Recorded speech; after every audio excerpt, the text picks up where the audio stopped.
Hi, this is Erica Douglas from Erica.biz, and I'm here today to answer one of the most common questions I receive on my blog, and that is, how do I set up a budget?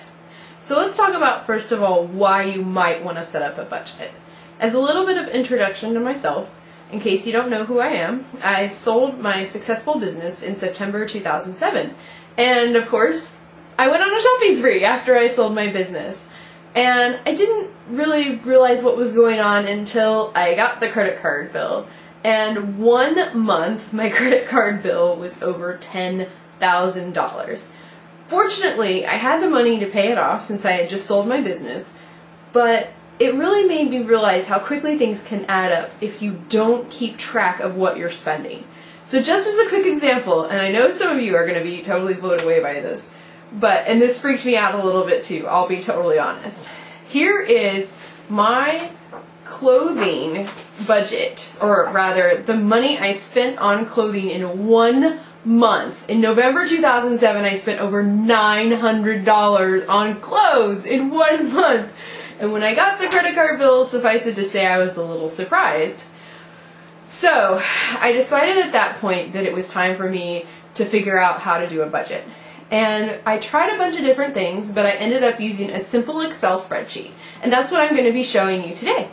I started my budget in December 2007, and I updated every couple of days, and I'm going to go through with you in 10 minutes or less how to set up your own budget. And I'm going to give you my Excel spreadsheet template so you have absolutely no excuse.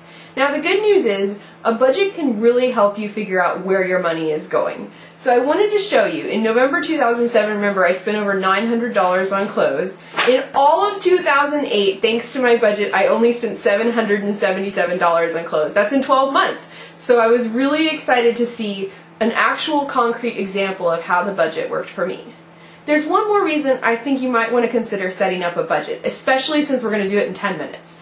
One of the things I found very useful once I set up my budget was that I was quickly able to determine exactly, for instance, when I got my last haircut and how much my haircut was. Since my hairstylist only takes cash, I had kind of forgotten exactly how much it cost to get a haircut and when I last had it. Now with my Excel spreadsheet, I can just hit Control F, type in the name of my hair salon, and bing, everything pops up and I know exactly when I got my last haircut and my last oil change.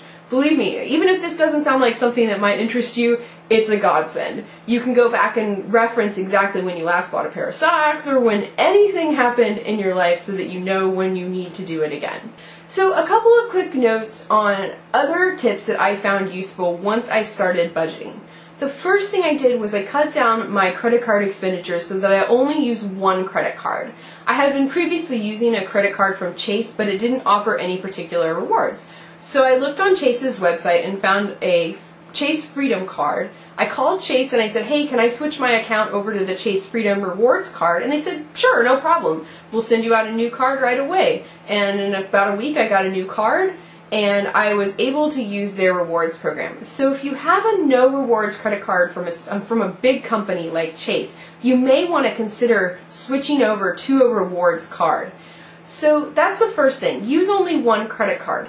If you're running joint finances with your spouse or your significant other, keep in mind that you may want to both only use one credit card. I know many credit card companies, including mine, Chase, offer a second credit card on the same account for no additional charge. So you and your husband or wife can set it up so that you both use the same account. If you're doing joint finances, I highly recommend setting it up so that you're only using one credit card. Use cash as little as possible. This is rule number 2. If a place can take a credit or a debit card, use the credit or debit card. Why? Because it's so much easier to just go online and download the statement and import it into Excel. And don't worry, in the 10 minutes I'm going to show you exactly how to do all of that. And then it is to try and pay cash all of the time. And cash is hard to maintain and hard to keep track of. I understand there are many places out there that only take cash, and I know I go to some of them too. So what I do is I simply remember it and I keep it in my head and I write it in my Excel spreadsheet at the end of the day. If you don't even want to keep it in your head, write it in your memo pad on your cell phone or write it in a real memo pad in your purse and put it next to your cash or keep your receipts and track them that way. But again, use the credit or debit card as much as you can because those are automatically tracked.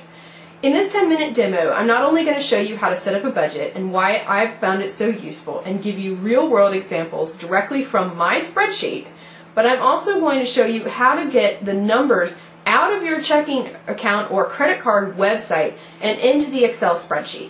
So you don't have to worry about any of this. In 10 minutes, we're going to be completely rolling. Okay, so let's start the clock at 10 minutes and let's see how quickly we can get a budget up and running for you.